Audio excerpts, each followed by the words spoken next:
नमस्कार। आज हम एक नई सीरीज शुरू करेंगे जिसका वीडियो आपको हमेशा मिलता रहेगा 100 पॉइंट्स विद नीतीश करके, ठीक है ना। 100 पॉइंट रहेगा, जो भी वीडियो बनेगा उसमें 100 बिंदु दिए गए रहेंगे। एक पॉइंट मतलब एक वीडियो में 100 बिंदु दिया रहेगा, उसी पे चर्चा होगी। तो आज हम वनस्पतियों पे चर्चा करते हैं। किस पे? वनस्पतियों पर, यानी पेड़ पौधों पर चर्चा करते हैं। किस पर? वनस्पतियों पर चर्चा करेंगे, यानी पेड़ पौधों पर चर्चा करेंगे। 100 पॉइंट हैं, ठीक है। कहने का मतलब है हम बॉटनी पढ़ेंगे। क्या करेंगे? बॉटनी की चर्चा करेंगे, वनस्पति विज्ञान की चर्चा करेंगे, 100 वनस्पतियों की चर्चा होगी। चलिए, पहला पॉइंट है मैक्रोनी। मैक्रोनी क्या है? तो एक प्रकार का गेहूं होता है। मैक्रोनी क्या होता है? गेहूं।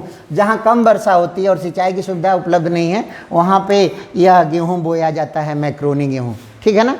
मैक्रोनी आता भी है मार्केट में, आपने देखा होगा। और गेहूं में ध्यान रखिएगा कौन सा प्रोटीन पाया जाता है? ग्लूटीन। गेहूं में कौन सा प्रोटीन पाया जाता है? ग्लूटीन। अब देखते हैं दूसरा पॉइंट, गोल्डन राइस। हालांकि ये पहले से नहीं मिलता है, ये वैज्ञानिकों ने बनाया है। इसको किसने बनाया है? वैज्ञानिकों ने बनाया है। इसमें विटामिन ए होता है या बीटा कैरोटीन होता है। कम पढ़ा लिखा आदमी पेपर बनाएगा तो कहेगा विटामिन ए युक्त चावल, और थोड़ा पढ़ा लिखा व्यक्ति होगा तो कहेगा कि बीटा कैरोटीन युक्त चावल। इसको क्या नाम दिया गया है? Golden rice. क्यों? चावल दुनिया में, भारत में और यूपी में सबसे अधिक मात्रा में खाया जाता है। दुनिया में सबसे अधिक लोग क्या खाते हैं? चावल। भारत में सबसे अधिक लोग क्या खाते हैं? चावल। यूपी में सबसे अधिक लोग क्या खाते हैं? चावल। तो ये कहा गया कि चावल को पौष्टिक बना दें, तो विटामिन ए युक्त चावल बनाया गया, जिसको क्या कहा जाता है? Golden rice. अगला है सिंधु। ये आम की बीज रहित प्रजाति है। इसमें गुठली नहीं होता, बिना गुठली का आम, इसमें गुठली नहीं होता। इसका क्या नाम है? सिंधु। मक्का ऐसी फसल है जो हर मौसम में बोई जाती है। आप बारहमासी बो सकते हैं, चाहे खरीफ हो, चाहे जायद हो, चाहे रबी हो, तीनों मौसम में बोया जा सकता है। किसको? मक्का को, ठीक है ना। अब अगला है लेग्यूमिनी कुल। दलहनी फसलें होती हैं, इनको क्या कहते हैं? लेग्यूमिनी कुल की फसल कहते हैं। और ये किसमें प्रयोग में आते हैं? नाइट्रोजन स्थिरीकरण में प्रयोग में आते हैं। किसमें? नाइट्रोजन स्थिरीकरण में प्रयोग में आते हैं, ठीक है ना। फिर देखते हैं आगे, तंबाकू। तो तंबाकू क्या होता है? पत्तियां सुखाना जो होता है तंबाकू का, उसको पढ़ी लिखी भाषा में क्यूरिंग या रचाई कहते हैं। तंबाकू की पत्तियों को सुखाने की कला होती है। अच्छे से सूखेगा तभी उसकी वैल्यू होगी, नहीं तो बेकार हो जाएगा। इसे क्यूरिंग या रचाई कहते हैं। क्या कहते हैं? क्यूरिंग या रचाई कहते हैं, ठीक है ना। इससे कौन सा उत्तेजक पदार्थ मिलता है? निकोटीन। कौन सा उत्तेजक पदार्थ? निकोटीन। तंबाकू का अनुसंधान संस्थान देखिएगा, राजमुंद्री, आंध्र प्रदेश में है। ध्यान रखिएगा, रिसर्च सेंटर कहेगा, अनुसंधान संस्थान कहेगा तो राजमुंद्री, और बोर्ड कहेगा तो गुंटूर। ये दोनों कहाँ पे हैं? आंध्र प्रदेश में है, ठीक है ना। अगला देखते हैं चाय। तो चाय की पत्तियों का यूज हम करते हैं। क्या करते हैं? पत्तियों का यूज करते हैं। बागानी फसल है। इसे भारत कौन लाया? अंग्रेज, चीन से लाया गया था। इसकी शुरुआत कहाँ हुई थी? दार्जिलिंग में। चाय की खेती की शुरुआत भारत में सबसे पहले दार्जिलिंग में हुई थी। चाय से थीन नामक उत्तेजक पदार्थ मिलता है। थीन नामक उत्तेजक पदार्थ मिलता है। अब देखिए यहाँ भी चाय का अनुसंधान संस्थान, चाय का अनुसंधान संस्थान जोरहाट, असम में स्थित है। कहाँ पे? अनुसंधान संस्थान। अगर कोई आपसे कहे कि चाय अनुसंधान संस्थान, तो जोरहाट, असम। लेकिन चाय बोर्ड कहाँ पे है? तो कोलकाता में है। चाय बोर्ड कहाँ पे है? कोलकाता में है। अगला पॉइंट देखते हैं, कॉफ़ी। कॉफ़ी का हम बीज इस्तेमाल करते हैं। कॉफ़ी का क्या इस्तेमाल किया जाता है? बीज इस्तेमाल किया जाता है। इससे कैफीन मिलता है। क्या मिलता है? कैफीन मिलता है। बाबा बुदन नामक एक मुस्लिम संत इसको लेकर भारत आए थे, और इन्होंने कहाँ बोया? सबसे पहले कर्नाटक में। और जिस पहाड़ पे बोए थे उस पहाड़ का नाम ही हो गया बाबा बुदन की पहाड़ियाँ। क्या नाम हो गया? बाबा बुदन की पहाड़ियाँ नाम हो गया। अब देखिए, कॉफ़ी अनुसंधान संस्थान कहाँ पे है? चिकमंगलूर, कर्नाटक। और कॉफ़ी बोर्ड कहाँ है? बेंगलुरु में। कॉफ़ी बोर्ड कहाँ पे है मित्रों?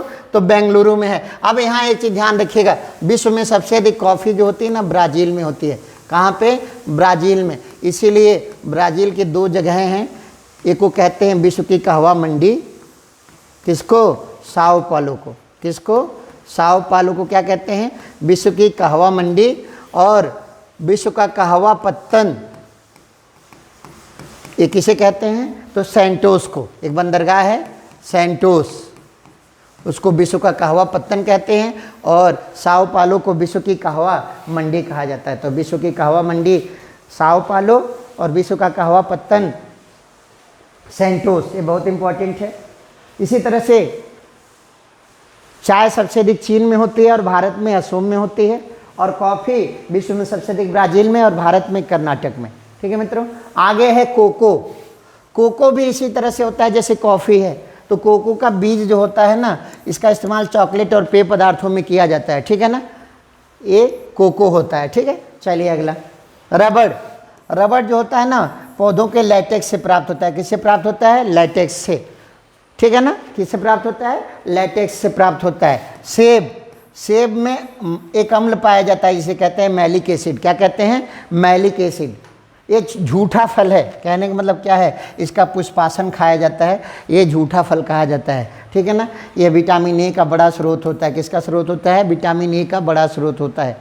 ठीक है ना, कहा जाता है एक सेब खाएंगे तो डॉक्टर के पास नहीं जाएंगे। ठीक है ना, चलिए अगला है नींबू या खट्टे फल। इनमें सिट्रिक अम्ल पाया जाता है। कोई भी खट्टा फल होगा, नींबू हो, संतरा हो, इन सब में कौन सा एसिड होगा? सिट्रिक एसिड पाया जाता है। सोयाबीन, सोयाबीन में सबसे अधिक मात्रा में प्रोटीन पाया जाता है, लगभग 45%। और ध्यान रखिएगा, लगता है आपको कि सोयाबीन क्या है? तिलहन है, यानी तेल वाली फसल है, लेकिन ये दलहन है। कौन सी फसल है? दलहन फसल है। सोयाबीन संस्थान इंदौर एमपी में स्थित है। सोयाबीन संस्थान कहाँ पे स्थित है? इंदौर एमपी में स्थित है। सूर्यमुखी, तो सूर्यमुखी दलहनी और तिलहनी दोनों में शामिल किया जाता है। दलहनी फसल में और तिलहनी फसल में भी शामिल किया जाता है। ठीक है ना, और इससे क्या निकालते हैं? तेल निकालते हैं। क्या निकालते हैं? तेल निकालते हैं। खाद्य तेल, जो भी हम खाद्य तेल खाते हैं उनमें ट्राइग्लिसराइड नामक हानिकारक पदार्थ पाया जाता है, जिससे क्या होता है? हृदय रोग होते हैं। क्या होते हैं? हृदय रोग होते हैं। क्या होते हैं मित्रों? हृदय रोग होते हैं। इसीलिए तो देखिए वर्तमान में हृदय रोगियों की संख्या बढ़ गई। पहले के लोग एक टाइम खाना खाते थे, एक टाइम भूजा खा के रह जाते थे, तो हृदय रोग जैसी बीमारियां नहीं होती थी। हमारे वहाँ सुबह से रात तक तली हुई चीज़ें खाते हैं। तेल में क्या होता है? ट्राइग्लिसरीड होता है, जो चिपचिपा पदार्थ होता है। हमारे लिए, हमें किसका खतरा बढ़ाता है? हृदय रोग का खतरा बढ़ाता है। कभी कभी मार्केट में ना मिलावटी तेल आ जाता है, मिलावटी तेल आ जाता है। इसमें ऑर्जिमोन नामक हानिकारक रसायन पाया जाता है। इससे पेट की बीमारियां होती हैं। खासकर एक बीमारी बड़ी चर्चित रही है कभी कभी, ड्रॉप्सी। कौन सी बीमारी हो जाती है? ड्रॉप्सी। अगर मिलावटी तेल खाएंगे तो कौन सी बीमारी होने का डर रहेगा? ड्रॉप्सी। ठीक है। मशरूम, मशरूम क्या है? कवक है। मशरूम क्या है? कवक है। कवक है यानी पादप है। क्या है? पौधा है, लेकिन इसमें क्लोरोफिल नहीं है। यानी एक ऐसा होगा, अपना भोजन स्वयं नहीं बनाएगा, तो एक ऐसा होगा परजीवी होगा। जो अपना भोजन स्वयं नहीं बनाता, किसी और पर आश्रित रहता है, उसे क्या बोलते हैं? पैरासाइट या परजीवी। तो ये क्या हो जाएगा सर? परजीवी हो जाएगा। सभी मशरूम खाने योग्य नहीं होते, कुछ मशरूम जहरीला भी होता है, ध्यान रखना है। ठीक है ना। आजकल जो लोग शाकाहारी भोजन करते हैं उनके लिए एक तरह से मीट ही माना जाता है। किसे? मशरूम को। अगला है आम। आम भारत की उपज है, मैंजीफेरा इंडिका। इसका वानस्पतिक नाम क्या है? Mangifera indica. और आम अनुसंधान संस्थान, जिसको आज की डेट में उपोष्ण अनुसंधान संस्थान कहते हैं, मलिहाबाद लखनऊ में स्थित है। अल्फांसो सबसे फेमस आम है। ये महाराष्ट्र के रत्नागिरी जिले में मिलता है। अल्फांसो, ध्यान रखिएगा, ये निर्यात की जाने वाली प्रजाति है। क्या है? निर्यात की जाने वाली प्रजाति। अभी कुछ देर पहले आपको बताएं कि सिंधु एक आम की प्रजाति होती है जो बीज रहित होती है। कैसी होती है? बीज रहित होती है। केला एक बीजपत्री पादप होता है। केला अनुसंधान संस्थान त्रिचरापल्ली में है। कहाँ पे है? त्रिचरापल्ली में है। आंवला विटामिन सी का बहुत प्रचुर स्रोत है। अगर आप यूपी के हैं तो ध्यान रखिएगा, आंवला बराबर राजा भैया। आंवला कहाँ मिलता है? प्रतापगढ़ में मिलता है। सबसे अधिक कहाँ मिलता है? प्रतापगढ़ में। जैम और जेली कैसे बनाते हैं? तो जैम जो होता है ना, जैसे किसान जैम आता है, ये पके हुए फलों का गुदा होता है, और जेली जो होता है कच्चे फलों से बनता है। यानी जैम मीठा होगा और जेली खट्टी होगी। जेली कैसी होगी? तो खट्टी होगी, क्योंकि जेली कच्चे फलों से बन रही है और जैम पके हुए फलों से बन रहा है। ठीक है, आगे देखते हैं। खीरा सबसे अधिक मात्रा में सबसे अधिक प्रतिशत में जल किस में पाया जाता है? खीरा में ही। 95% तो पानी है, बाकी सब मटेरियल है। 95% पानी है। सबसे अधिक पानी किस में होता है? खीरे में होता है। फिर देखिए एक आजकल मार्केट में नया फल आया हुआ है कीवी, बहुत ज़्यादा ये चर्चित है। ये चाइनीज़ फल है, आयरन का प्रचुर स्रोत होता है, हमारे वहाँ भी बारहमासी मिल रहा है। ड्रैगन फ्रूट, ठीक है ना, ड्रैगन फ्रूट, इसे सुपर फ्रूट की संज्ञा दी गई है। गुजरात सरकार ने तो इसका नाम ही बदल दिया है, इसका नाम रख दिया गया है कमलम। क्या नाम रख दिया गया है? कमलम। ये अब भारत में मिजोरम में सबसे अधिक पाया जाता है। मूल रूप से अमेरिकी फल है, मूल रूप से क्या है? अमेरिकी फल है, ठीक है ना। ड्रैगन फ्रूट नाम से आप सोचेंगे ना ड्रैगन फ्रूट कहाँ से आया होगा? चीन से, लेकिन ड्रैगन फ्रूट बेसिकली अमेरिका की प्रजाति है। कहाँ की प्रजाति है? अमेरिका की। लौंग क्या है? पुष्पकली है, पुष्पकली है। इसमें यूजेनाल नामक एक रसायन पाया जाता है, इसीलिए दांत वगैरह दर्द होता है तो लौंग का तेल लोग लगा लेते हैं, यूजेनाल के कारण आराम मिल जाता है, ठीक है ना। अगला इसमें है सबसे अधिक उत्पादन इसका जंजीबार और इंडोनेशिया में होता है, ठीक है ना। लौंग का उत्पादन जंजीबार और इंडोनेशिया में होता है। अब देखिए फ्रूट जूस, ये डब्बा बंद जूस होते हैं, इनमें 2 प्रमाण पत्र होते हैं, FPO और FSSAI। FPO क्या होता है? फ्रूट प्रोडक्ट ऑर्डर, फल और सब्जी उत्पादों की गुणवत्ता के लिए लगता है। और FSSAI आजकल तो जो भी खाने वाली चीज़ें हैं उनकी गुणवत्ता के लिए यह मानक अनिवार्य कर दिया गया है। ऐसे दिखेगा, लिखा रहता है FSSAI। किसी आप रेस्टोरेंट में खाना खाने जाइए तो भी उस पर लिखा रहेगा कि ये प्रमाण पत्र है। कोई अगर मान लीजिए आप ऐसी चीज़ खरीद रहे हैं जो डब्बा बंद है तो उसमें भी यह प्रमाण पत्र लिखा रहता है FSSAI। इसका मतलब क्या होता है? Food safety and standards authority of India, ठीक है ना।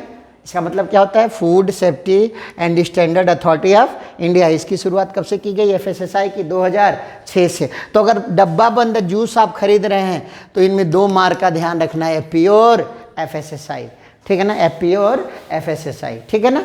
आगे देखते हैं, नहीं समझ में आएगा तो पूछ सकते हैं। गन्ना, इसकी जो मिठास होती है वो सुक्रोज होता है। क्या होता है? सुक्रोज होता है। और गन्ना अनुसंधान संस्थान लखनऊ में स्थित है। कहाँ पे स्थित है? लखनऊ में स्थित है। पादप कोशिकाएं, इनमें कोशिका भित्ति पाई जाती है। पादप कोशिकाओं में क्या पाई जाती है? कोशिका भित्ति पाई जाती है। और ये किसकी बनी होती है? तो सेल्यूलोज की। किसकी? सेल्यूलोज की बनी होती है। कोशिका भित्ति किसकी बनी होती है?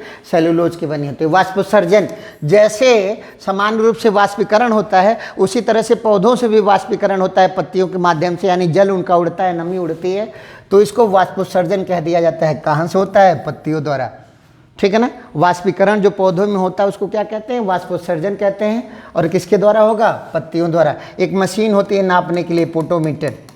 वाष्पोत्सर्जन मापने की मशीन कौन सी होती है? पोटोमीटर कहा जाता है उसको। क्या कहते हैं? पोटोमीटर। अगला है मित्रों केशिकत्व। नीचे से अगर ऊपर अंदर अंदर कोई चीज चढ़ रही है तो केशिकत्व होगा। ऊपर से नीचे आता तो सबको पता है कि गुरुत्वाकर्षण होगा, लेकिन नीचे से ऊपर जा रहा है तो केशिकत्व होगा, लेकिन अंदर अंदर जाएगा। जैसे देखिए आपने पेड़ है, पेड़ में पानी नीचे डाला जड़ में, और जड़ से पत्तियों तक चला गया, तनों तक, पत्तियों तक चला गया, तो कैसे गया है? तो केशिकत्व के कारण गया है। आप लालटेन हैं, लालटेन में बत्ती ऊपर जलती है, तेल नीचे से ऊपर जाता है तब ना जलती है। मोमबत्ती में मटेरियल नीचे, लाइट ऊपर जल रही है। दिए में मटेरियल नीचे है, लाइट ऊपर जल रही है। कौन सा गुण है? केशिकत्व। तो नीचे से ऊपर अगर कोई चीज़ चढ़ रहा है तो कौन सा गुण हो जाएगा? केशिकत्व का गुण। तो जानते हैं केशिकत्व के कारण ही जड़ों से तनों तक पानी क्या होता है? नीचे से ऊपर पहुंच जाता है, ठीक है ना। ये कौन सा गुण होगा? केशिकत्व। केस्कोग्राफ, इसका आविष्कार जगदीश चंद्र बसु ने किया था। ये पौधों में वृद्धि मापता है। क्या मापता है? पौधों में वृद्धि मापता है, ठीक है ना। आगे देखते हैं। पत्तियां बहुत ही महत्वपूर्ण है, भोजन बनाने का काम करती हैं और इन्हीं से वाष्पीकरण होता है। इसीलिए देखिएगा मरुस्थलों में क्या होता है? पत्तियां छोटी छोटी होती हैं, नहीं तो कांटेदार हो जाती है। कैसे हो जाती हैं?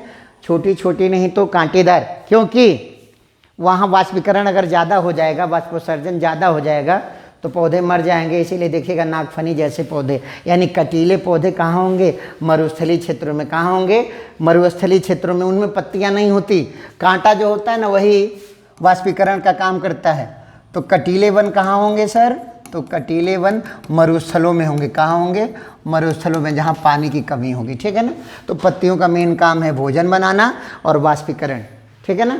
जाइलम, अब देखिए दो अंग हैं, जाइलम और फ्लोएम, एक साथ याद रखिएगा। जाइलम जल को जड़ों से तनों तक पहुंचाता है, यानी जाइलम कहता है जा, जाइलम कहता है जा। और फ्लोएम क्या है? भोजन पत्तियों से कहाँ तक पहुंचाता है? जड़ों तक पहुंचाता है। पत्तियों से कहाँ तक? जड़ों तक, यानी फ्लो हो जाओ। तो याद कैसे करेंगे? जाइलम से जा, अब फ्लोएम, फ्लो करना। फ्लो हमेशा क्या होता है? ऊपर से नीचे। तो फ्लोएम क्या करेगा?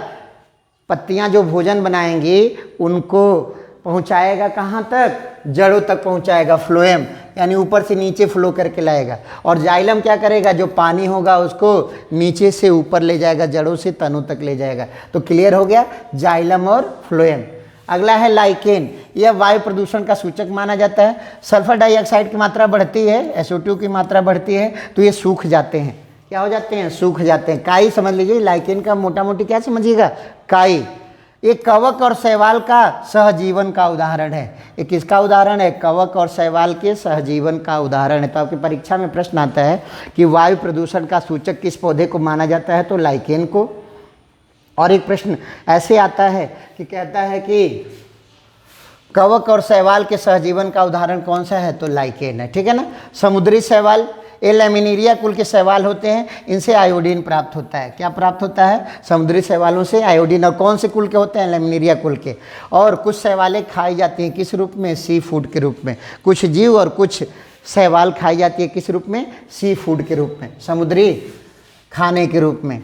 अब देखिए आगे देखते हैं ट्राइग्लिसरीड, एक खाद्य तेलों में उपस्थित हानिकारक पदार्थ है। इससे क्या होता है? हृदय रोग होने की संभावना बढ़ती है, हृदय रोग होने का डर रहता है। ठीक है ना। ट्राइग्लिसराइड से कीटभक्षी पौधे नाइट्रोजन की कमी को पूरा करने के लिए कीटों का भक्षण करते हैं। जो भी कीटभक्षी पौधा है वो नाइट्रोजन की कमी को पूरा करने के लिए कीटों का भक्षण करेगा। क्यों? जानते हैं सबसे महत्वपूर्ण तत्व अगर पौधों के लिए कोई है तो कौन सा है? नाइट्रोजन। कौन सा है? नाइट्रोजन। आज तक आपने कोई खाद नहीं देखी होगी जिसमें नाइट्रोजन न हो। ठीक है ना। क्लोरोफिल, ये प्रकाश संश्लेषण के लिए आवश्यक होता है। इसमें सबसे महत्वपूर्ण तत्व कौन सा होता है? मैग्नीशियम, Mg, मैग्नीशियम होता है। ठीक है ना। अब देखिए क्लोरोफिल हरे रंग का होता है। तो जो लवक होते हैं ना, उनका एक कॉन्सेप्ट है। लवक मतलब किसी का रंग कैसा होगा, किसी भी वनस्पति का रंग कैसा होगा, यह लवक डिसाइड करते हैं। 3 प्रकार के होते हैं लवक। कितने प्रकार के होते हैं? 3 प्रकार के। पहला क्लोरोप्लास्ट, क्लोरोप्लास्ट हरा रंग, अगर हरा रंग है तो क्लोरोप्लास्ट होगा उसमें। फिर है क्रोमोप्लास्ट, क्रोमोप्लास्ट हरा छोड़ करके और कोई रंग, हरा छोड़कर अन्य रंग, हरा छोड़ करके अन्य रंग। और तीसरा होता है ल्यूकोप्लास्ट, ल्यूकोप्लास्ट तो सफ़ेद, सफ़ेद होगा तो कौन सा होगा? ल्यूकोप्लास्ट। तो 3 तरह के वर्णक होते हैं। क्लोरोप्लास्ट हरे रंग के लिए, क्रोमोप्लास्ट हरे रंग को छोड़कर किसी अन्य रंग के लिए, और ल्यूकोप्लास्ट है तो सफ़ेद रंग के लिए। इसी तरह से क्लोरोप्लास्ट से क्या बना है? क्लोरोफिल। क्लोरोफिल का सबसे महत्वपूर्ण तत्व कौन सा होता है? मैग्नीशियम। कौन सा तत्व होता है? मैग्नीशियम। अब देखिए जलीय आतंकी किसे कहते हैं? जलकुंभी को। जलीय आतंकी किसे कहते हैं? जलकुंभी को कहा जाता है। किसी तालाब में डाल दीजिए, 1 ही महीने में पूरा तालाब घेर लेता है। और ये करेगा क्या? जल में BOD कम कर देगा। जल में क्या करेगा? BOD कम कर देगा। और BOD कम कर देगा तो जलीय जीवन पर संकट आ जाएगा। जलीय जीव क्या हो जाएंगे? समाप्त हो जाएंगे। आतंकी वृक्ष किसे कहते हैं? यूकेलिप्टस को कहते हैं। किसको कहते हैं? यूकेलिप्टस को कहते हैं। अगला है जेट्रोफा या रतनजोत। इसके बीज से ना बायोडीजल बनता है। यह जहरीला होता है। अक्सर न्यूज में आता रहता था कि बच्चों ने जेट्रोफा के पत्ते खा लिए, बीज खा लिए, बीमार हो गए, हॉस्पिटल में एडमिट करना पड़ा। तो ये जहरीला होता है, ध्यान रखेंगे। जेट्रोफा से क्या प्राप्त होता है? बायोडीजल प्राप्त होता है। मैंग्रोव वनस्पतियाँ ये दलदली स्थानों पर पाई जाती हैं, जैसे सुंदरवन। ठीक है ना। और सर्वाधिक क्षेत्रफल मैंग्रोव वनों का कहाँ है? पश्चिम बंगाल में है। मैंग्रोव वनों का क्षेत्रफल सबसे अधिक कहाँ पे है? पश्चिम बंगाल है। कहाँ पाए जाएंगे? ज़्यादा जल जहाँ होगा, जल की अधिकता जहाँ होगी वहाँ पे मैंग्रोव वनस्पतियाँ पाई जाएंगी। जल की अधिकता जहाँ होगी वहाँ मैंग्रोव वनस्पतियाँ पाई जाएंगी। सबसे अधिक मैंग्रोव वनस्पतियाँ पश्चिम बंगाल में पाई जाती हैं और मैंग्रोव वनों का क्षेत्रफल बढ़ा है। हम आपको बताए हैं जहाँ भी सरकारी योजना चल रही है उसको क्या बताना है, बढ़ा है। ठीक है ना। अगला हर्बेरियम, सूखी औषधियों और जड़ी बूटियाँ रखी जाती हैं उसको हर्बेरियम कहा जाता है। जहाँ पर सूखी औषधियाँ यानी सूखे पेड़ पौधे औषधियाँ सुरक्षित रख दी गई हैं उस जगह को हर्बेरियम कहा जाता है। क्या बोलते हैं, हर्बेरियम। जैसे होता है ना जहाँ मछलियाँ रखी जाती हैं एक्वेरियम, उसी तरह से जहाँ औषधियाँ रखी जाती हैं हर्बेरियम।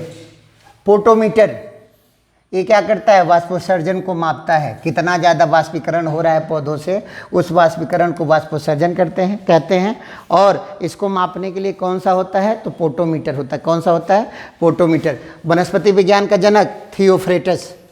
वनस्पति विज्ञान का जनक कौन है, थियोफ्रेटस। साबूदाना जो होता है किस पौधे से प्राप्त होता है, तो साइकस पौधे की छाल से प्राप्त होता है। किससे प्राप्त होता है, साइकस पौधे की छाल से। हमारे वहाँ महिलाएं व्रत रहने में इसका इस्तेमाल करती हैं। किससे प्राप्त होता है, साइकस पौधे की छाल से। चलिए आगे देखते हैं। तारपीन का तेल चीड़ या पाइन के पौधे से प्राप्त होता है। तारपीन का तेल पेंटिंग में यूज होता है, क्रिकेट बैट के लिए लोग यूज करते हैं, पेंट वगैरह किया जाता है। पॉलिश करते हैं, पॉलिश किया जाता है तो भी तारपीन के तेल का इस्तेमाल किया जाता है। किससे प्राप्त होता है, चीड़ से। और चीड़, देवदार, ये सब पेड़ कहाँ पाए जाते हैं, पर्वतीय क्षेत्रों में, टैगा वनों में। कहाँ पाए जाते हैं, टैगा वनों में। ठीक है। अगला है रेफ्लेशिया। ये दुनिया का सबसे बड़ा पुष्प है, बदबूदार होता है, 1 मीटर इसका व्यास होता है। अंदाज़ा लगाइए 1 मीटर चौड़ा होगा ये फूल। ठीक है ना। तो पता चले अगर ये खुशबूदार होता तो लोग गिफ्ट में देते, हैप्पी बर्थडे और सारी चीज़ों में, लेकिन क्या है, बदबूदार है और हमेशा नहीं खिलता। ठीक है ना। वोल्फिया दुनिया का सबसे छोटा फूल है। मारिजुआना, जिसको हम लोग भांग कहते हैं या गांजा कहते हैं, ठीक है, उसको पढ़ी लिखी भाषा में मारिजुआना कहा जाता है। मादक पदार्थ है और भांग के पौधे से प्राप्त होता है। हम लोग गांजा कहते हैं, किससे प्राप्त होता है, भांग के पौधे से, पत्तियां जो होती हैं।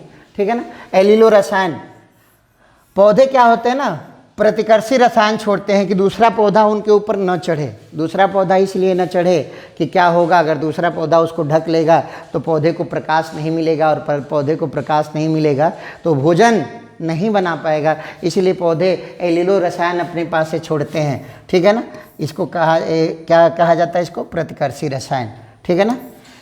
चलिए, सोलेनिन, कभी कभी देखते हैं कुछ आलू हरे रंग के दिखाई देते हैं कुछ हिस्सा, ये किसके कारण होता है, सोलेनिन के कारण। और ये होता क्यों है, जब आलू मिट्टी से बाहर हो जाता है, आलू की खेती हो रही है, आलू जब मिट्टी से बाहर हो जाता है तो सूर्य का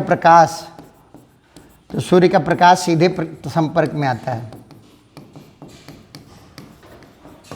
तो सूर्य के प्रकाश के संपर्क से क्या हो जाता है, हरे रंग का हो जाता है। ठीक है ना। सोलेनिन, आलू का हरापन सोलेनिन के कारण। आगे देखते हैं। क्लोरेला, अंतरिक्ष में शैवाल लगाई जाती है। जब जाते हैं अंतरिक्ष यात्री तो क्या करते हैं, चैम्बर में क्लोरेला नमक शैवाल लगा दिया जाता है।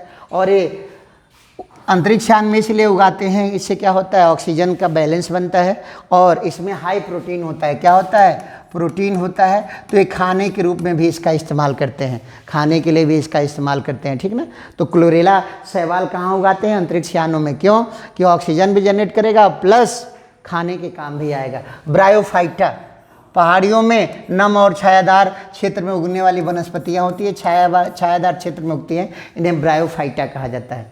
प्रकाश संश्लेषण में क्या होता है, ध्यान दीजिएगा, बहुत ही महत्वपूर्ण है। कार्बन डाइऑक्साइड और पानी मिलता है, पानी मतलब जलवाष्प मिलता है। क्लोरोफिल और सूर्य के प्रकाश की उपस्थिति में कार्बोहाइड्रेट बनाता है, क्या, ग्लूकोज बनाता है और एटीपी में ऊर्जा बनाता है। ध्यान रखिएगा, एटीपी में ऊर्जा। प्रकाश संश्लेषण की क्रिया में कितनी एटीपी ऊर्जा बनती है, 38 एटीपी। एडिनोसिन ट्राईफॉस्फेट, एटीपी का मतलब होता है एडिनोसिन ट्राईफॉस्फेट, एडिनोसिन ट्राईफॉस्फेट। तो ऊर्जा किसमें मुक्त होगी, एटीपी में होगी। ठीक है ना। जरूरी क्या है, सूर्य का प्रकाश होना चाहिए, क्लोरोफिल होनी चाहिए। ठीक है ना। और बनेगा क्या, ग्लूकोज, और उसके साथ ऊर्जा मुक्त होगी। कितने एटीपी में? 38 एटीपी में, एडिनोसिन ट्राइफॉस्फेट। कोशिका भित्ति केवल पाद कोशिकाओं में मिलती है, जंतु कोशिका में नहीं, ये सेलुलोज की बनी होती है, अभी ये चर्चा हो चुकी है। अब अगला पॉइंट बहुत ही महत्वपूर्ण है, वनस्पतियों के लिए टोटल 17 तत्व आवश्यक हैं। अगर आपसे कोई कहे मनुष्य के लिए तो 28 तत्व आवश्यक हैं, 28वां ब्रोमीन है, लेकिन पौधों के लिए कह रहा है तो 17 तत्व आवश्यक हैं, 17वां है निकिल। मुख्य पोषक तत्व कौन कौन से होते हैं? तो carbon, hydrogen, oxygen, nitrogen, phosphorus, potassium, sulphur, calcium, magnesium. ये कोई खास जरूरी नहीं है, लेकिन ये जो आगे वाले हैं कितने, 1 2 3 4 5 6 7 8 9, ये 9 जो होते हैं मुख्य पोषक पदार्थ होते हैं। ध्यान रखिएगा, अगर पेपर कठिन आता है तो कहता है कि वनस्पतियों के लिए मुख्य पोषक पदार्थ कौन सा है या कौन सा नहीं, तो 9 ऊपर वाले मुख्य पोषक पदार्थ होते हैं, और गौड़ जो पोषक पदार्थ होते हैं वो 8 होते हैं। 9 8 17। तो मुख्य वाले हमको ध्यान रखना है। आप जो खाद वाद देखते हैं इनमें सभी मिला रहता है, ठीक है ना। चलिए, पादप हार्मोन कौन से होते हैं? ऑक्सीजन एक हार्मोन होता है, पौधों में पाया जाता है। ये पौधों की वृद्धि के लिए अनिवार्य है। किसके लिए अनिवार्य है? पौधों की वृद्धि के लिए। जिब्रेलिन ये क्या करता है? तना और पत्तियों की वृद्धि कराता है, तना और पत्तियों में वृद्धि कराता है। कौन सा हार्मोन? जिब्रेलिन। साइटोकाइनिन क्या करता है? प्रोटीन का निर्माण कराता है। इंपॉर्टेंट कर लीजिएगा, साइटोकाइनिन क्या कराता है? प्रोटीन का निर्माण करने में सहयोग करता है। एथिलीन फलों को पकने में सहायता करता है। फ्लोरीजेंस ये फूल खिलाने वाला है। देखिए, फ्लोरी मतलब फूल, यहाँ भी फूल, यहाँ भी फूल, तो फूल खिलाने वाला हार्मोन है। तो ऑक्सीजन, जिब्रेलिन, साइटोकाइनिन और एथिलीन, ठीक है। अब देखिए आगे देखते हैं वनों के प्रकार। तो पहले होते हैं उष्णकटिबंधीय सदाबहार वन, ठीक है ना। विश्व में सर्वाधिक क्षेत्रफल पर यही वन पाए जाते हैं। विश्व में सर्वाधिक क्षेत्रफल पर कौन सा वन पाया जाता है? उष्णकटिबंधीय सदाबहार वन पाया जाता है। दूसरे नंबर पे होते हैं उष्णकटिबंधीय पर्णपाती वन या मानसूनी वन या पतझड़ वन, ये अपने पत्ते गिरा देते हैं, ठीक है ना। ये भारत में सबसे अधिक क्षेत्रफल यही वन पाए जाते हैं। कौन से? पर्णपाती वन। तीसरा होता है टैगा वन। टैगा वन ना ठंडे प्रदेशों में पाए जाते हैं और शंकुधारी वन होते हैं। कैसे होते हैं? शंकुधारी वन होते हैं, जैसे चीड़, देवदार, ये सब क्या होते हैं? टैगा वन होते हैं, ठीक है ना। टुंड्रा वन सबसे लास्ट में होता है। ये क्या होता है? ध्रुवीय क्षेत्रों में पाए जाते हैं। ये वास्तव में वन नहीं होते, क्या होते हैं? झाड़ियाँ होती हैं। ये टैगा से अधिक ऊंचाई पर होते हैं। तो ऐसे समझिएगा, ऐसे अगर हम पृथ्वी का मैप बना लें तो सबसे पहले सदाबहार, उसके ऊपर पर्णपाती, उसके ऊपर टैगा और सबसे ऊपर टुंड्रा। टुंड्रा में तो कोई वन होता ही नहीं है, केवल क्या होती हैं? झाड़ियाँ होती हैं। तो सबसे नीचे ये वाले सदाबहार, उसके ऊपर पर्णपाती या मानसूनी, उसके ऊपर टैगा और सबसे ऊपर टुंड्रा। टुंड्रा जो होते हैं केवल झाड़ियाँ होती हैं, वन नहीं होते हैं। चलिए, मरुस्थल किन क्षेत्रों को कहते हैं?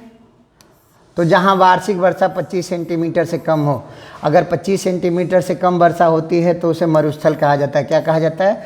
मरुस्थल कहा जाता है। ठंडे और गर्म दोनों होते हैं। जैसे जीरोफाइट पौधे, यहाँ पे कौन से पौधे लगाए जाते हैं? जो कम पानी में उग जाएं, उन पौधों को क्या कहा जाता है? जीरोफाइट पौधे। इसी तरह से देखिएगा, आजकल सूखा पड़ गया है हमारे वहाँ, यूपी बिहार में सूखे की स्थिति है। तो सूखा क्या होता है? जितनी नॉर्मल वर्षा होती है कहीं पर, अगर 75% से कम वर्षा हो जाए तो उसे सूखा घोषित कर देते हैं। यानी जितनी वर्षा होती है उसका 75% से कम वर्षा हो जाए, 75% से कम वर्षा हो जाए तो उसे क्या कहते हैं? सूखा कहते हैं। क्या कहते हैं? सूखा कहते हैं। जितनी वर्षा होनी चाहिए, मान लीजिए यूपी में 150 सेंटीमीटर होती है, 100 सेंटीमीटर होती है मान लीजिए, तो अगर 75 सेंटीमीटर से कम हो गई तो क्या हो जाएगा? सूखाग्रस्त क्षेत्र हो जाएगा। यानी जितनी वर्षा होती है उसका 75% से कम हो जाए तो सूखाग्रस्त घोषित कर दिया जाएगा, ठीक है। अगला, इष्ट या खमीर, ये कवक है, नाम सुने होंगे। क्या है? कवक है, यानी ये भी क्या है? पादप है। क्या है? पादप है। शर्करायुक्त कार्बनिक पदार्थों से प्राप्त होता है, इन पे उग जाते हैं। शराब और ब्रेड उद्योग में इसका बहुतायत प्रयोग करते हैं। जितना शराब बनता है सब किण्वन की विधि द्वारा बनता है। किसके द्वारा बनता है? किण्वन की विधि द्वारा बनता है। इसमें किसका इस्तेमाल करते हैं? खमीर का इस्तेमाल करते हैं। और ब्रेड में भी किसका इस्तेमाल करते हैं? खमीर का, ठीक है ना। अगला देखते हैं, तारपीन का तेल किससे प्राप्त होता है? चीड़ से। चिलगोजा का बीज आजकल लोग अपनी डाइट में इस्तेमाल करते हैं। चिलगोजा का बीज। ये बेसिकली होता क्या है, चीड़ या पाइन जो होता है उसी का बीज होता है। चीड़ या पाइन के बीज को ही क्या कहते हैं, चिलगोजा कहते हैं। क्या कहते हैं, चिलगोजा कहते हैं। मार्केट में मिलता है। साबूदाना साइकस नामक पौधे की छाल से बनाते हैं। सबसे बड़ा बीज कौन सा है, लोडोसिया। लोडोसिया दुनिया का सबसे बड़ा बीज माना जाता है। और सबसे छोटा बीज माना जाता है आर्किड। सबसे छोटा बीज माना जाता है आर्किड। कार्क होता है, कभी देखें हैं? हम लोग ढक्कन का इस्तेमाल करते हैं, लेकिन महंगी चीज़ें जब बोतल में भरी जाती हैं तो उसको कॉर्क से बंद किया जाता है। क्योंकि क्या होता है ना, जब ढक्कन आप लोहे का लगाते हैं तो उसमें जंग लग जाती है, टेस्ट खराब हो जाता है, चीज़ें सड़ सकती हैं। तो कार्क का इस्तेमाल किया जाता है महंगी चीज़ों में। तो कार्क भी पौधों से प्राप्त होता है, एक ओक पौधे से प्राप्त होता है। ये उसकी छाल या खाल होती है, जो भी कह सकते हैं, उसकी छाल होती है। बोतल की ढक्कन, और याद होगा आपको बचपन का समय, कार्क की बाल आती थी। कार्क की क्या आती थी, बॉल आती थी, ठीक है ना। चलिए सर, जैव उर्वरक क्या होता है, ये बहुत इंपॉर्टेंट है। ये क्या होते हैं ना, सूक्ष्म जीव होते हैं जो मिट्टी की पोषकता को बढ़ा देते हैं। सतत कृषि हेतु, सतत कृषि मतलब क्या, ऐसी खेती करना जिसमें फर्टिलाइजर का यूज ना हो, जैविक खाद का यूज हो। तो जैविक कृषि के लिए है। ये जीवाणु और कवक होते हैं बेसिकली, जो जैव उर्वरक का काम करते हैं। तो जैसे देखिए, राइजोबियम जीवाणु है, ये दलहनी फसलों में होता है। ये क्या करता है, जैव उर्वरक का काम करता है किसमें, दलहनी फसलों में। तो राइजोबियम कहाँ, दलहनी फसलों में। और इसी तरह से एजोटोबैक्टर कहाँ, खाद्य फसलों में। अगर दालों में कहेगा तो राइजोबियम, अगर खाद्य फसलों में कहेगा तो एजोटोबैक्टर। एजोटोबैक्टर कहाँ यूज होगा, खाद्य फसलों के लिए। और दालों के लिए कौन सा यूज होगा, राइजोबियम, ठीक है ना। अब देखिए, नील हरी शैवाल जो होती है ये चावल के लिए होती है। किसके लिए, चावल के लिए होती है। और एजोला भी किसके लिए होता है, चावल के लिए। इंपॉर्टेंट कर लीजिएगा सारा। राइजोबियम दलहनी फसलों के लिए, एजोटोबैक्टर खाद्य फसलों के लिए, नील हरी शैवाल चावल के लिए, और एजोला भी किसके लिए, चावल के लिए। चारों, राइजोबियम दालों के लिए, एजोटोबैक्टर खाद्य फसलों के लिए, नील हरी शैवाल चावल के लिए, और एजोला भी चावल के लिए। ये 10 बार पीसीएस की परीक्षाओं में पूछा जा चुका है, ठीक है ना। आगे देखते हैं, अमर बेल क्या है।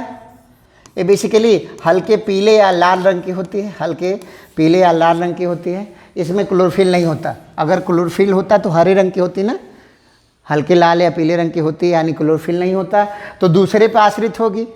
जनरली बबूल या बेर के पेड़ पर पाई जाती है, ठीक है ना। ये अमर बेल कहा जाता है, ठीक है ना। अगला, केसर, इसको उर्दू में जाफरान और अंग्रेजी में सैफरान भी कहते हैं।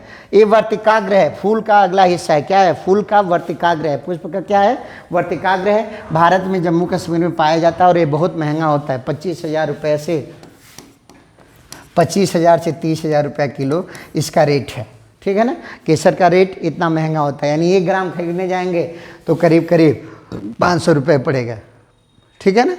चलिए आगे देखते हैं, मार्फिन। मार्फिन आपने हॉलीवुड की फिल्में देखी होंगी। तो मार्फिन में क्या होता है, किसी सैनिक को चोट लगी, बहुत दर्द हो रहा है, हाथ उखड़ गया उसका, दर्द हो रहा है, तुरंत मॉर्फिन का इंजेक्शन लगा देते थे। क्या लगा देते हैं, मॉर्फिन का इंजेक्शन लगा देते हैं। ये दर्द को शून्य कर देता है। ये कैसा होता है, दर्दनाशक होता है। ये किससे बनाया जाता है, अफीम से। तो ध्यान रखेंगे, अफीम किससे प्राप्त होता है, पोस्ते से प्राप्त होता है। अफीम किससे, पोस्ते से प्राप्त होता है, ठीक है। अब आगे देखते हैं, स्पाइरोगायरा। इसे तालाब का रेशम या जल का रेशम बोला जाता है। स्पाइरोगायरा को क्या बोलते हैं, तालाब का रेशम या जल का रेशम बोलते हैं। क्रिसमस का वाला पेड़ जो नहीं होता है उसका नाम है एरोकेरिया। क्या नाम है उसका, एरोकेरिया। क्रिसमस ट्री आपने देखा होगा, उसका क्या नाम है, एरोकेरिया। क्या नाम है, एरोकेरिया। हाइड्रोपोनिक्स, मृदा विहीन कृषि, यानी बिना मिट्टी के कृषि, यानी जल में कृषि। जैसे आपने देखा होगा कौन सा, मनी प्लांट।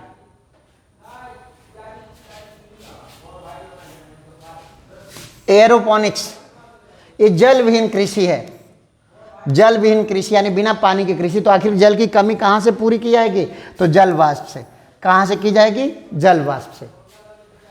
साइक्रोमीटर से क्या नापते हैं, आपेक्षिक घनत्व नापते हैं। साइक्रोमीटर से क्या नापा जाता है, आपेक्षिक घनत्व।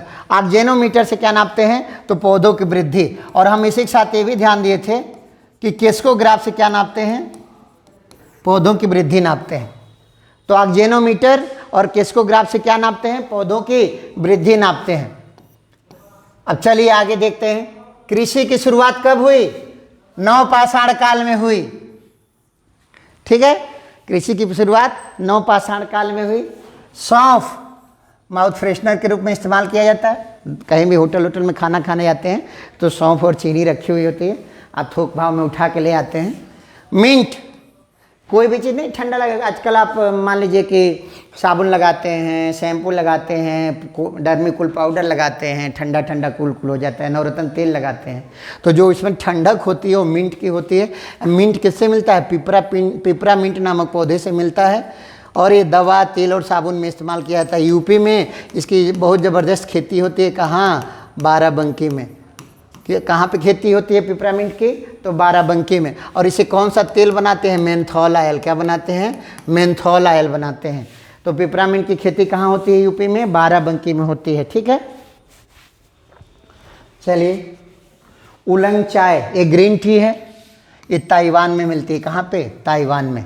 ग्रीन टी है, ध्यान रखिएगा। अरेबिका और रोबुस्टा एक कॉफ़ी की प्रजातियां हैं। सर्वोत्तम तो है अरेबिका, लेकिन समस्या है इस पे कीड़े बहुत लगते हैं। समस्या क्या है कि कीड़े लगते हैं, तो कीड़े लगने के कारण ये ज़्यादा नहीं बोया जाता। अरेबिका को ज़्यादा नहीं बोते हैं। ज़्यादा किसे बोते हैं? सबसे अधिक खेती करते हैं रोबुस्टा की। सबसे अधिक खेती किसकी करते हैं? रोबुस्टा की। अच्छी है अरेबिका, लेकिन खेती होती है किसकी? रोबुस्टा की, क्योंकि अरेबिका में कीड़े ज़्यादा लगते हैं। अब अगला है सिनकोना। ये मलेरिया की दवा कुनैन जो होती है ना, इसी पौधे से प्राप्त होती है। किससे? सिनकोना से। किससे? सिनकोना से। सर्पगंधा, एक सर्पगंधा का कैप्सूल वगैरह रामदेव बाबा बेचते हैं। ये बीपी नियंत्रण करने के लिए औषधि पौधा होता है। कपूर, ये पौधों के बीज से प्राप्त होता है, चीन और जापान से। इसमें जानते हैं ऊर्ध्वपातन का गुण होता है। ऊर्ध्वपातन का गुण यानी ठोस से किस में बदल जाएगा? सीधे सीधे गैस में बदल जाए, और गैस से सीधे किस में? ठोस में बदल जाए। अब देखिए आगे देखते हैं। पायरेथ्रिन, ये गुलदाउदी नामक पौधे से पाया जाता है। मच्छर मारने की जो दवाएं आती हैं ना, चाहे वो लिक्विड हो, ओडोमॉस हो, ऐसी चीज़ें होती हैं, उनमें पायरेथ्रिन पाया जाता है। क्या पाया जाता है? पायरेथ्रिन पाया जाता है मच्छर भगाने की दवाओं में। ठीक है ना। मेथी, ये मधुमेह नियंत्रण में प्रयोग में आती है। सी बकथॉर्न, ये बहुत इंपॉर्टेंट है। हिमालय का सोना या जादुई झाड़ी इसको कहा जाता है। ये औषधि के रूप में इस्तेमाल किया जाता है। सी बकथॉर्न नाम है। सी बक, तो ये मत समझिएगा समुद्र में मिलता है। मिलता कहाँ है? हिमालय के क्षेत्रों में। अगला देखते हैं। विलो, ये क्रिकेट का बैट जो होता है इसी लकड़ी से बनाया जाता है। विलो लकड़ी से बनाया जाता है। ये कहाँ पाई जाती है? जम्मू कश्मीर में। विलो लकड़ी से क्या बनता है? Cricket bat. और ये कहाँ मिलती है? जम्मू कश्मीर में। हिंदी में इसको सरपत कहते हैं। हिंदी में क्या कहते हैं? इस लकड़ी को सरपत कहते हैं। क्या कहते हैं? सरपत कहते हैं। ठीक है ना। अब अगला है पादपालय, फाइटोट्रॉन। फाइटोट्रॉन क्या होता है? तो अनुसंधान के लिए जो ग्रीन हाउस बना देते हैं। ग्रीन हाउस आप समझते हैं कि ऑप्टिमम जलवायु बना देना किसी भी पौधे के लिए। गर्मी में इस फ्रिज कूलर चला देंगे और ठंडी में ब्लोअर चला देंगे, पैक करके रखेंगे, शीशे का घर होगा, और जहाँ चाहेंगे मौसम अनुकूल बना करके सब्जी, जिस तरह की फसल चाहेंगे उगा लेंगे, जिस तरह का फूल चाहेंगे उगा लेंगे। इसी को ग्रीन हाउस कहते हैं। तो अनुसंधान के लिए जो ग्रीन हाउस बनते हैं उनको फाइटोट्रॉन कहा जाता है, पादपालय कहा जाता है। खेसारी दाल, तो खेसारी लाल ना समझ लीजिएगा, एक खेसारी दाल है। हमारे वहाँ खेसारी लाल बड़े फेमस अभिनेता हैं भोजपुरी के, लेकिन एक खेसारी दाल है। ठीक है ना। इससे लेथरिज्म रोग होता है, एक मानसिक रोग हो जाता है, मनोविकार होता है। जैसे मानसिक रोग होता है, हाथ पैर काम करना, खासकर पैर काम करना बंद कर देता है। स्थानीय नाम इसको देते हैं हमारे वहाँ पूर्वांचल में लतरी। जब आप मटर वटर बोते हैं, चाहे अरहर बोते हैं, तो अपन मन में जमा रहता है, उसको लतरी कहते हैं। और लतरी वाली ही दाल जो होती है वो खेसारी दाल होती है। अरहर की दाल में मिक्स कर देते हैं सब। क्या करते हैं? अरहर की दाल में मिक्स कर देते हैं। अरहर की दाल में मिक्स कर देते हैं और यह हानिकारक होती है। हालांकि इस पे प्रतिबंध है, फिर भी चोरी छुपे चल ही रहा है। मटर, ये लेग्यूमिनी कुल का पौधा होता है। मटर किस कुल का पौधा है? लेग्यूमिनी कुल का पौधा है, यानी दलहनी पौधा है। कैसा पौधा है? दलहनी पौधा है। ये नाइट्रोजन स्थिरीकरण में काम आता है। किस में काम आता है? नाइट्रोजन स्थिरीकरण में काम होता है। क्रिप्टोगैमिक पौधे, अब देखिएगा, क्रिप्टोगैमिक अगर कहीं लिखा है तो वास्तव में ऐसा पौधा जिसमें फूल नहीं लगता, उनको क्रिप्टोगैमिक पौधा कहते हैं। क्रिप्टोगैमिक गार्डन होते हैं पूरे, कई जगह आपको मिलेंगे।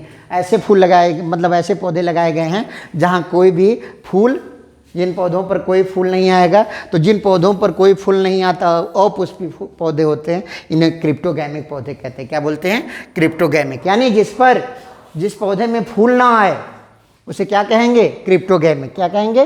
क्रिप्टोगैमिक। आगे है, लीची खाने पर बुखार एक बीच में आ गया था।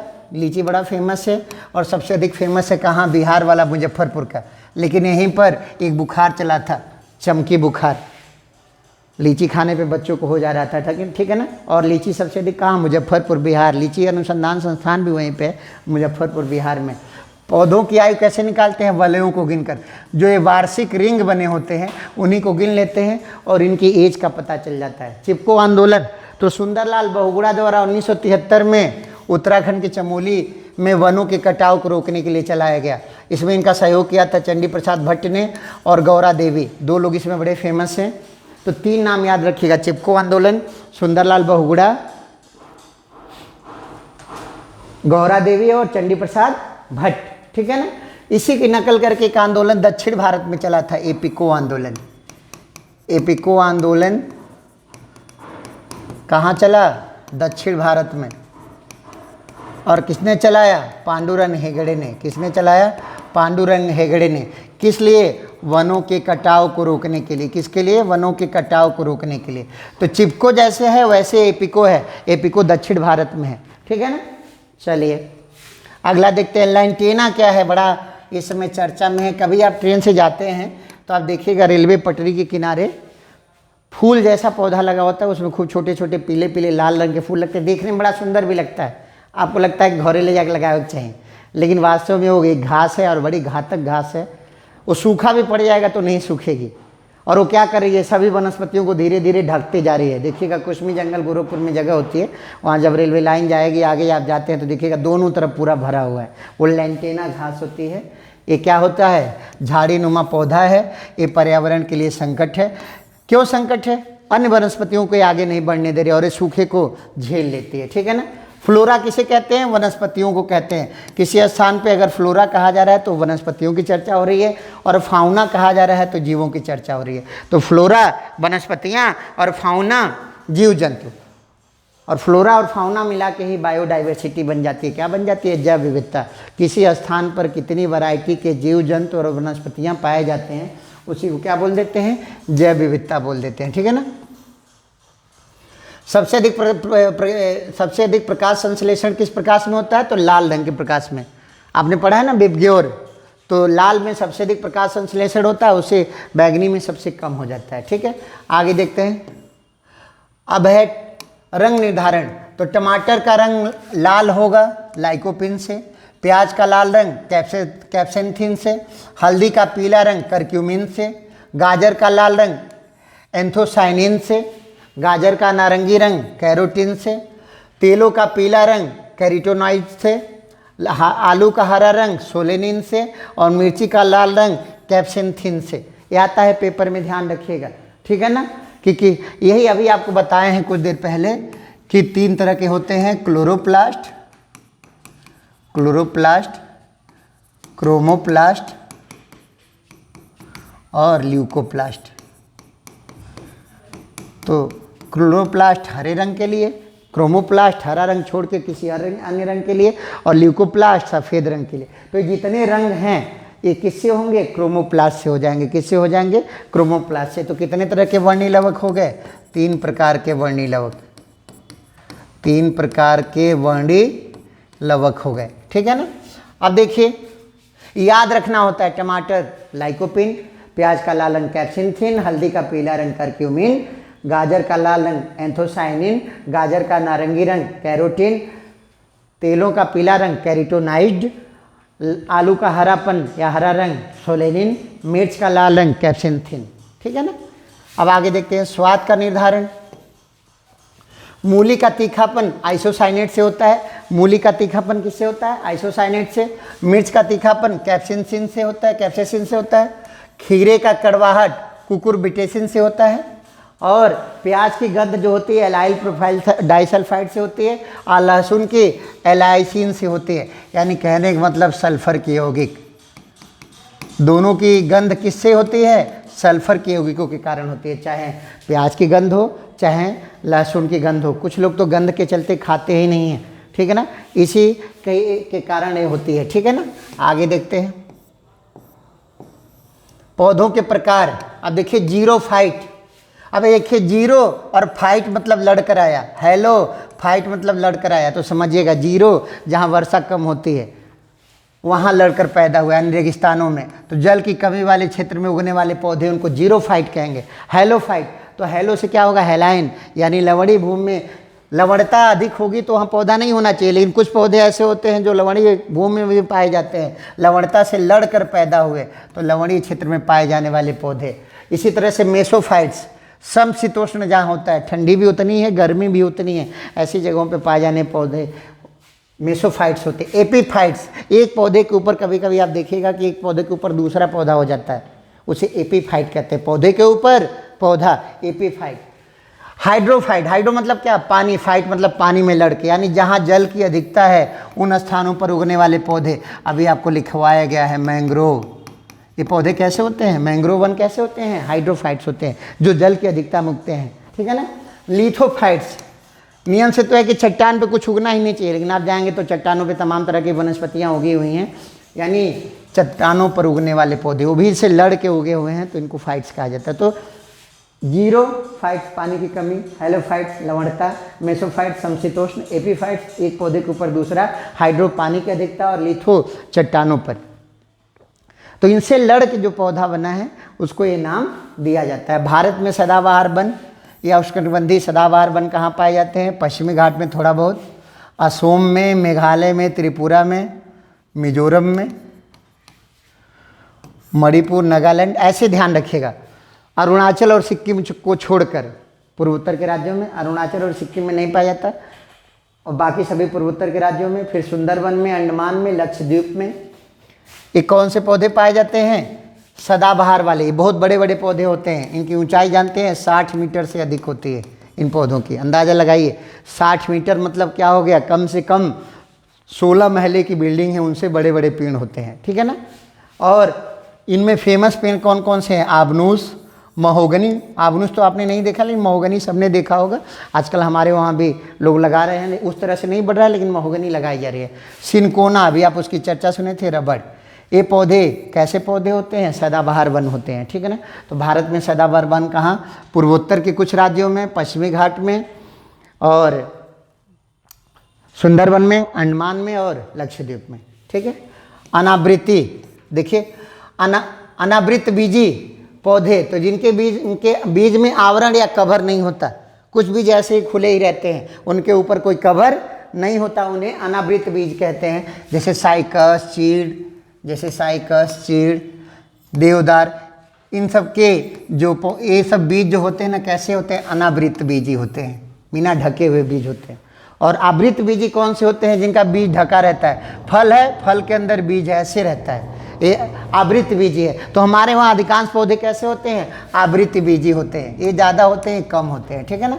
मखाना आप खाते हैं, मखाना महिलाएं व्रत रहती हैं तो खाया जाता है, खीर बनाते हैं, तमाम नमकीन में भी आता है। तो मखाना जो होता है ना, जली पौधा होता है, और इस जली पौधे के बीज को भूनकर बनाया जाता है। इसकी बनाने की प्रोसेसिंग थोड़ी कठिन है, इसीलिए महंगा होता है। मखाना कैसे मिलता है, महंगा होता है, 1000 रुपये किलो से ज़्यादा ही होता है।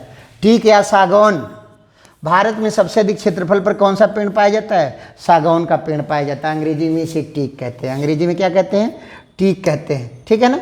अब आगे देखते हैं, वनस्पति विज्ञान का जनक किसे कहा जाता है, थियोफ्रेट्स को कहा जाता है। किसको, थियोफ्रेट्स को। अब देखिएगा वनस्पति विज्ञान की कुछ प्रमुख शाखाएं हैं, बहुत ही इंपॉर्टेंट है। एंथोलॉजी किसका अध्ययन करता है, एंथोलॉजी किसका अध्ययन करेगा, फूलों का अध्ययन। देखिए एंथोलॉजी फूलों का अध्ययन, फ्लोरिकल्चर सजावटी फूलों का अध्ययन, हिस्टोलॉजी उत्तकों का अध्ययन, मार्फोलॉजी पादप आकारिकी का अध्ययन, टेक्सोनॉमी पादप का वर्गीकरण, हॉर्टिकल्चर उद्यान कृषि, सिल्वीकल्चर वनों की, सिल्वीकल्चर क्या होता है, वनों की, सीरीकल्चर रेशम, ये तो सब लोग जानते होंगे, सिल्वीकल्चर वन और सीरीकल्चर रेशम, मोरिकल्चर शहतूत, डेंड्रोलॉजी झाड़ियाँ, एल्गोलॉजी शैवाल, फॉरेस्ट्री वन, माइकोलॉजी कवक, फाइकोलॉजी, शैवाल, एग्रोनॉमी, फसली पादप, टिश्यू कल्चर, ऊतक संवर्धन, पैलियोबॉटनी, जीवाश्म। आपने पढ़ा होगा कि Birbal Sahni institute of palaeobotany कहाँ पे है? लखनऊ में है। Birbal Sahni institute of palaeobotany कहाँ पे है? बीरबल साहनी वाला इंस्टीट्यूट कहाँ पे है सर? लखनऊ में है। उसका पूरा नाम है Birbal Sahni institute of palaeobotany, यानी पादप जीवाश्मों का अध्ययन। जीवाश्म जानते हैं ना, जो चीज़ें पहले जीवित थीं बाद में मर गईं और चट्टानों में ज़मीन में दबी हुई हैं, उन्हें क्या कहते हैं? जीवाश्म। विटीकल्चर अंगूर, आर्बोरिकल्चर झाड़ियाँ। तो जानते हैं ये सब विज्ञान है, याद रखना पड़ता है, सीधे सीधे हमें पढ़ के याद रखना पड़ेगा, ठीक है ना। अब देखिए आगे देखते हैं। वनस्पति शोध संस्थान, राष्ट्रीय वनस्पतिक शोध संस्थान NBRI कहाँ पे है? लखनऊ में। वन अनुसंधान संस्थान देहरादून में। बीरबल साहनी जीवाश्म विज्ञान संस्थान लखनऊ में। आलू अनुसंधान संस्थान कुफरी शिमला में। अगर यूपी के आप रहने वाले हैं तो यूपी में ध्यान रखिएगा, 2 जगह इसका बनाया गया है, गाजियाबाद में और मेरठ में। यूपी में आलू अनुसंधान केंद्र कहाँ कहाँ पे हैं? 2 जगह पे हैं, गाजियाबाद में और मेरठ में। औषधि अनुसंधान संस्थान CDRI, central drug research institute कहाँ पे है? लखनऊ। अब देखिए वन राष्ट्रीय वनस्पतिक शोध संस्थान लखनऊ, बीरबल साहनी लखनऊ, औषधि लखनऊ। तो औषधियों के बारे में पूछिए तो एक सामान्य रूप से याद रखिएगा लखनऊ। वन अनुसंधान संस्थान कहाँ है? FSI कहाँ पे है? देहरादून है। यही वनों के आंकड़े देता है। क्या करता है? वनों के आंकड़े देता है हर 2 साल पर, 2 साल पर देता है, ठीक है ना, फॉरेस्ट सर्वे ऑफ इंडिया, ठीक है ना। अब है शर्करा। किसमें कौन सी शर्करा होती है? तो फलों की शर्करा फ्रक्टोज कहते हैं, अनाजों की शर्करा को माल्टोज कहते हैं, और गन्ने की शर्करा को सुक्रोज कहते हैं। और सबसे जटिल शर्करा कौन सी होती है? सेलुलोज। और सबसे मीठी अगर कोई शर्करा कहे तो भी क्या है? फ्रक्टोज। सबसे मीठी शर्करा कौन सी है? फ्रक्टोज है। सबसे मीठी शर्करा कौन सी है? फ्रक्टोज है। और सेलुलोज जो होती है सबसे जटिल शर्करा होती है। इसको जानते हैं केवल शाकाहारी पचा सकता है, शाकाहारी पचा सकता है, शाकाहारी ही पचा पाता है, मांसाहारी खाएगा बीमार हो जाएगा, ठीक है ना। तो मोटा मोटी हमने वनस्पतियों पर चर्चा कर ली। अगर आपको समझ में ना आए, किसी पॉइंट में डाउट हो तो आप कमेंट करके पूछ सकते हैं। डिस्क्रिप्शन में PDF और टेलीग्राम चैनल पर PDF उपलब्ध करा दिया जाएगा। धन्यवाद।